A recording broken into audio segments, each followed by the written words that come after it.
video podcast or audio? Both video and audio. Okay, got it. And I'll leave my video on. All right, guys, we're back again with another great episode of PFREI. I'm your host, Fuquan Bilal. Today we have a great episode. I don't want to screw your last name up, Ken. You just told me what it is. It's Ken Majmudar. Majmudar. Ken Right. Majmudar. That's awesome. Majmudar. It's actually much more intimidating looking than it actually is if you follow like the third grade teacher's advice of like take each syllable and sound it out. Yeah. But most people just look at it and they're like, I give up. Welcome to the show, man. I really appreciate you coming on. I know we tried to Thank connect you. weeks ago. You were off to Paris, and Yes. you were able to circle back and connect. But I I wanted to bring you on to introduce you to my audience, to kind of speak more on a higher level on, some of the stuff with fund management. Sure. I know you do some fund management stuff, and I haven't really. I'm trying to think if I had other fund managers on the call. I think this may be the first. Usually I have guys who are active, maybe doing wholesaling, fix and flips, multifamily, Right. Yeah. senior home living. I don't think I've ever interviewed a fund manager. So yeah, how did you get into that? What made you? Let's give the audience some background. Like, you didn't just become a fund manager, you were doing something else. No, yeah, that's true. So yeah, go way back. I grew up in New Jersey. I grew up in Jersey City. So I came here when I was 5 years old. I'm an immigrant. My parents moved here for a better life for themselves and for me and my sister. So I was 5, she was probably 3. And we came to Jersey City and we lived in a 1-bedroom tenement and then like another tenement. So that was probably like 1974. And but it was like one of the great things about America, right? Maybe it might be a little different today, but not entirely, for our real estate audience, that I think it was 1979. So 5 years later, my dad was able to buy a 2-family house in Jersey City on Nelson Avenue, where I grew up. And he still owns that house. He doesn't live there anymore, but it's rented out, it's paid off, and he generates some rental income that that's part of his, retirement income. He didn't build like a real estate empire, but he has that one house. And it's paid off, and it gives him cash flow. I think actually, if I recall, that he paid under $50,000 for that house. We lived in it for the whole time through college.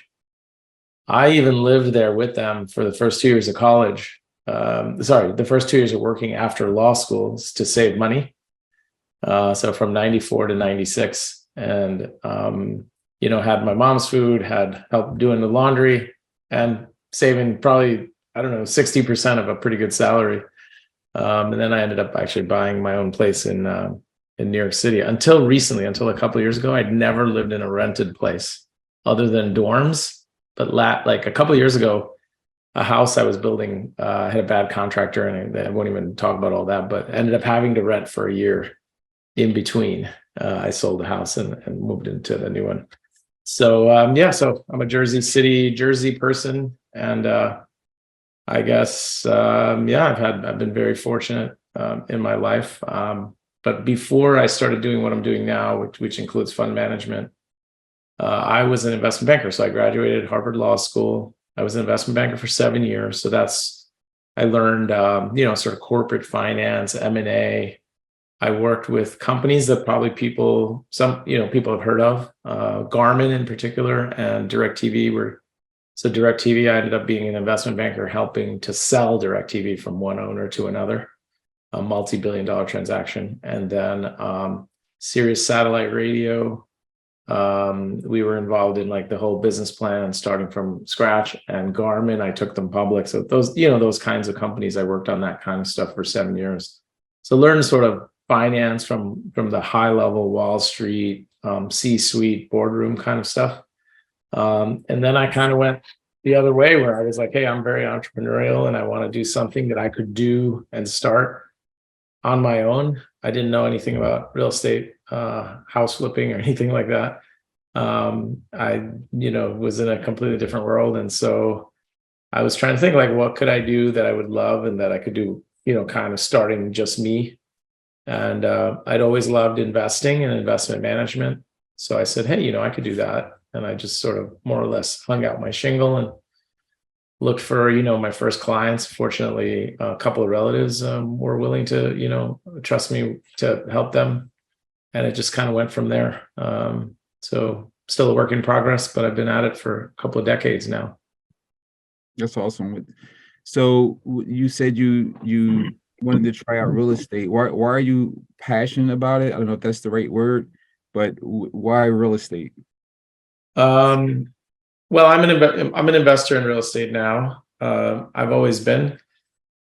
I come from India, and so real estate is something that so real estate is one of the original sort of asset classes, right? I mean, everybody needs sort of food, clothing, shelter.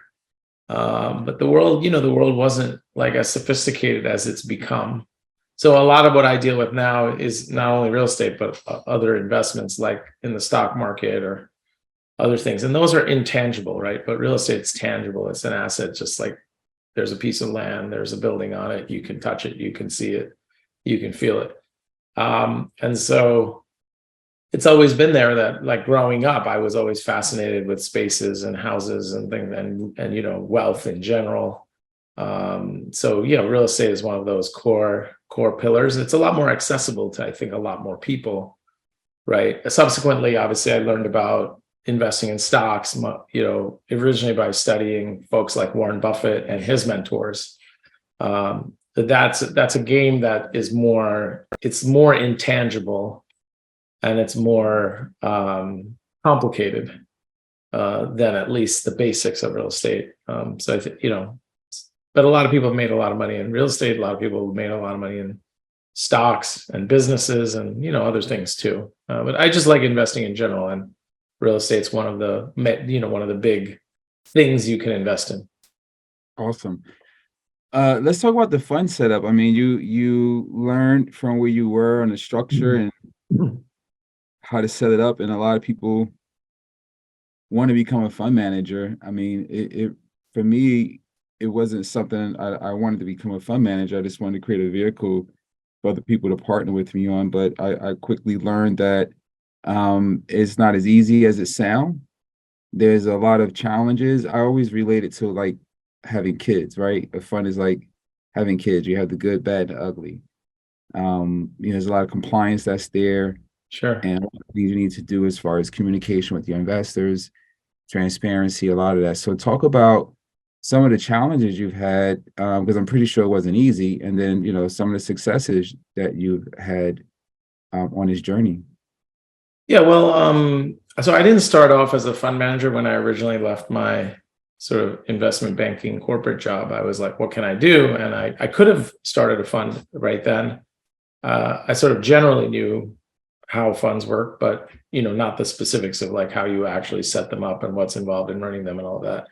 But I actually, so I had role models who were sort of hedge fund managers who started a hedge fund and then were investing in the public markets. My original thing was I was going to invest in stocks, so that was where I started. Having studied Warren Buffett and his principles, they really resonated with me. As an aside, if folks haven't read like his letters, which are freely available on their website, berkshirehathaway.com, then that's worth doing, because it's just a great business education, just like read his letters from beginning to end, or even any of them if you don't have time to read them all. But yeah, so I had initially said I want to invest in public markets. And so there's basically, as I saw it, two ways to do it if I was going to help other people invest. And so one is a fund. You start a fund and then you bring people into the fund. And the other one is what I started doing first, and then I added funds later, which is separately managed accounts. So that's where I started. So I said, instead of bringing people into a fund, I'll just help them manage their own money in accounts that custodians hold. And that way they'll have transparency and visibility into their funds and what I'm doing with them. And that's a more comfortable thing to offer somebody when you're starting out than saying, hey, give it to me, I'll control it. In a fund, you won't know what it is until I report it to you. There's pros and cons to both, but that's kind of the decision I originally made. And so I started helping people manage their accounts. So it'd be like you have an account, it could be an IRA account or a taxable joint account or an individual account or whatever type of account you have, a trust account, a corporate account. You want help for someone to help you manage that and do it for you. And so that's what I started doing. And then I would, obviously charge something for the services that I'm providing. And most of the money that I would make based on my research and my understanding would go to the client, but I would charge a fee that covers my costs and allows me to make a living while I do this work. So it was later on, I would say it was probably a few years into it, probably 3 or 4 years, that I was like, okay, now I've got my base of clients with separate accounts, and I'm gonna create. I think I created actually a couple of funds back then to do certain strategies that are not as easy to do in separately managed accounts. Because in separately managed accounts, you can do publicly traded stocks, publicly traded securities, but if you're going to do anything that isn't publicly traded, obviously that you can't do very easily in separate accounts. And then even stuff where it is publicly traded, if you want to do it a certain way or get paid a performance-based fee or whatever, it's just sort of easier to do within a fund structure. So it was a few years in, I already had a base of clients, and I came up with a strategy that I wanted to do with a fund. And then that's when I kind of learned the details of how you do it, which is, creating the fund documents and figuring out whether you have to register the fund or it's going to be an unregistered fund. And then obviously, this was the other things. I knew that if you do a fund, it's only limited to, at the time, it was accredited investors and for me as an RIA, qualified clients. And so that was a higher, bar that you had to meet. But at that point, I would say about 3 years in, I started a fund, and later I started multiple funds. So we started a real estate strategy. We started a private debt fund, a real estate equity fund. And then we have a couple other funds, not all of which I personally run. We have a micro cap fund that invests in very small illiquid companies. Those are 3 of maybe 4 or 5 funds that my company Ridgewood Investments manages today. That's awesome, man. Yeah. So if you had to start all over again, where would you start? What's that? If you had to start all over again, where would you start? I would probably still do it the way I did it. But for the reasons I explained. One other good thing with the managed account structure is you manage these accounts. There's many of them, and you have these relationships with the clients where you're giving them advice and things. So it's stickier as a relationship. You're able to provide value in multiple ways. With a fund, you typically have, like, say, one fund and it's in one strategy, and if that strategy doesn't go well, it's going to be hard to get another fund going. Absolutely, absolutely. Yeah, I mean, this is great information, man. I know when we first met at a mastermind, we had several conversations. I learned some things from you, and I like how inquisitive you were with the real estate world, and joining the mastermind kind of got you speed access to some strategic partnerships and things of that nature. So Absolutely. are you doing any strategic partnerships? Talk a little bit about what that looked like, from a fund manager perspective, on Sure. how you can earn investors a return. Well, when you say strategic partnerships, are you saying with other, like, real estate? With other investors, like, we've spoken some time and said, hey, if you find a deal, if there's some alignment there, we'll Sure. Yeah. venture or something. And Yeah, so as a fund manager, essentially you're an intermediary, right? So, like, your LPs, your investors who have money, are trusting you to deploy their capital for them in an intelligent way. And obviously, having a fund, you have some costs. You also, you don't work for free, so you want to make something if you do a good job. So obviously, the idea is, okay, well, anyone in your fund, they have so many options of things they could do with their money. They could leave it in a bank, or they could put it into the stock market, or they could do whatever. They could put it into real estate themselves. But for whatever reason, with all their choices, they've trusted you, and they've come to you to say, hey, here's my capital. You decide and you invest it, and I'll pay you based on what both the work you're doing and hopefully also if you do a really good job, then some share of the positive returns that you generate. So to get to that point where you can credibly go to somebody and say, hey, I have something that you I think will like and trust. I think takes some time and experience if you're dealing with anyone that is sort of sophisticated. And then there's the question of, okay, what do you want to be good at, right? Like say you're really good at real estate, or, and you can't be good at real estate in the whole country, but you could be good at real estate in your niche, whatever that may be. It could be single family fix and flips, or it could be wholesaling probably within an area. Or, maybe you focus on smaller multifamilies or bigger multifamilies or whatever the case may be. So most entrepreneurs, and that includes like entrepreneurs who start companies or entrepreneurs who do real estate deals or whatever, at some point, like you'll get past the amount of capital that you have access to. In other words, you get into a situation where you have more opportunities than you have capital to take advantage of those opportunities. And that is exactly the point where you reach out to outside capital sources. And so if what most people will do initially is they'll try to get loans from banks. That would be the way, but banks are slow, and real estate deals, you generally don't have that much time. They're slow and they're extremely structured. Like if it doesn't fit into exactly these check marks, then sorry, we can't help you. So then you have private money, and that can be from individuals, but many times it's funds that they've deployed individual money together or institutional money.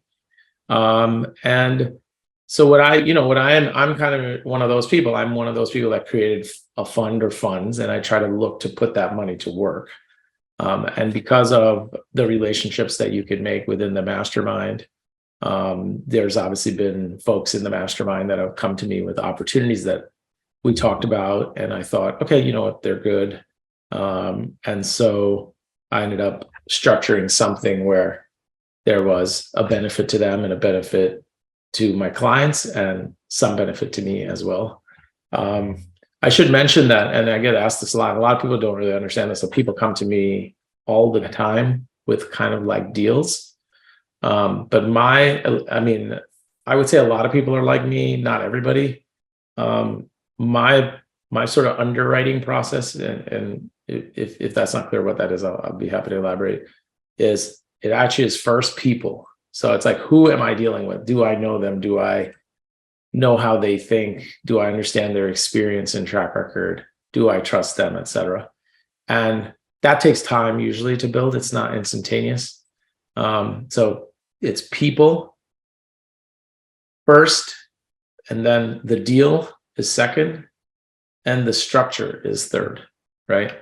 So I look for great people. I have had this happen where I've had what seemed like a great deal, but a person that I just wasn't sure was a great person, or I just didn't know. Even, I would think like maybe they're a great person, but I just don't know. And I would generally not do the deal.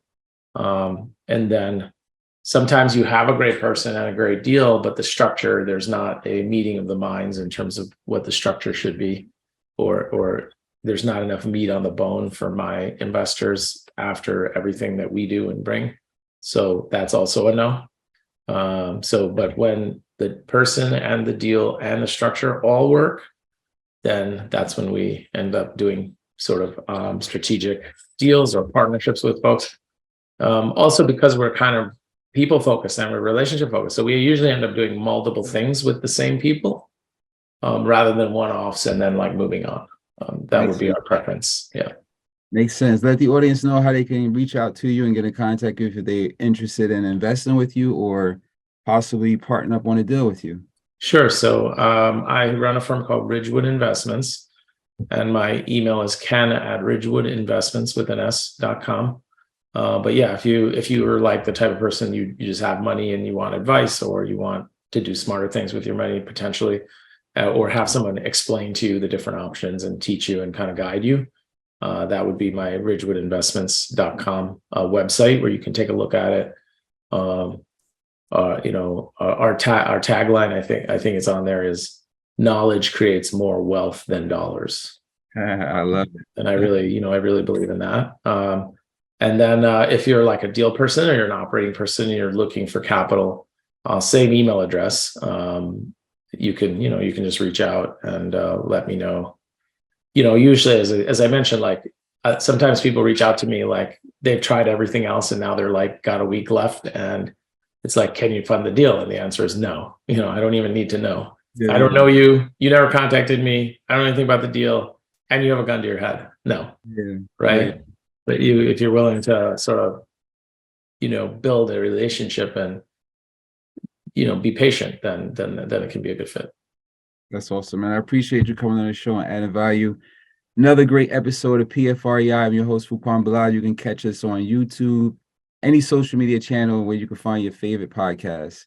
Oh, one thing I wanted to add, Fuquan. So I'm much more active on socials. So if folks are listening and they want to sort of just learn more about just various things, I have a lot of like eclectic interests. My Instagram is Ken Majmudar. So follow me on there, or my YouTube channel, which is called Investing with Ken Majmudar. And I have some videos on there about sort of investing and just different topics like around that. Make sure you guys go check it out. Thanks for coming to the show, man. I really appreciate it. Thank you, Fuquan.